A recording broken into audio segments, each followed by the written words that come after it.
সম্প্রতি ভূপাতিত মার্কিন যুদ্ধবিমানের এক ক্রু সদস্যকে উদ্ধারের অভিযানের আড়ালে সমৃদ্ধ ইউরেনিয়াম চুরির আশঙ্কার কথা বলেছে ইরান। দেশটির পররাষ্ট্র মন্ত্রণালয় সোমবার এই অভিযান নিয়ে প্রশ্ন এবং অনিশ্চয়তার কথা তুলেছে বলে জানায় বার্তা সংস্থা এএফপি। প্রতিবেদনে বলা হয়, ইরানের দাবি ভূপাতিত এক মার্কিন বিমানচালককে উদ্ধারের জন্য পরিচালিত অভিযানটি ইসলামী প্রজাতন্ত্র থেকে সমৃদ্ধ ইউরেনিয়াম সরিয়ে নেওয়ার প্রচেষ্টা হতে পারে। রোববার যুক্তরাষ্ট্রের প্রেসিডেন্ট ডোনাল্ড ট্রাম্প বলেন, শুক্রবার ইরানের আকাশে ভূপাতিত হওয়া একটি F-15E যুদ্ধবিমানের দ্বিতীয় ক্রু সদস্যকে যুক্তরাষ্ট্র সফলভাবে উদ্ধার করেছে।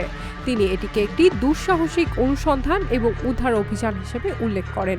শুধু তাই নয়, তিনি ইরানে নিখোঁজ এক মার্কিন সেনাকে উদ্ধারের ঘটনাকে ইস্টারের অলৌকিক ঘটনা হিসেবে উল্লেখ করে কার্যত এই সামরিক ঘটনাকে ধর্মীয় ব্যাখ্যার সঙ্গে যুক্ত করেছেন।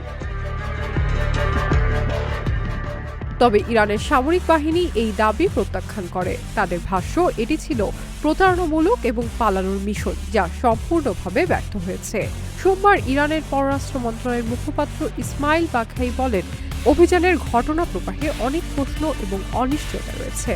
তিনি দাবি করেন, যেখানে মার্কিন পাইলট থাকার কথা বলা হয়েছে এবং যেখানে মার্কিন বাহিনী অবতরণের চেষ্টা করেছে, এই দুটি স্থান এক নয়। বাঘাই আরও বলেন, এটি যে সমৃদ্ধ ইউরেনিয়াম চুরির জন্য একটি প্রতারণামূলক অভিযান ছিল, এই সম্ভাবনাকে উপেক্ষা করাও উচিত নয়।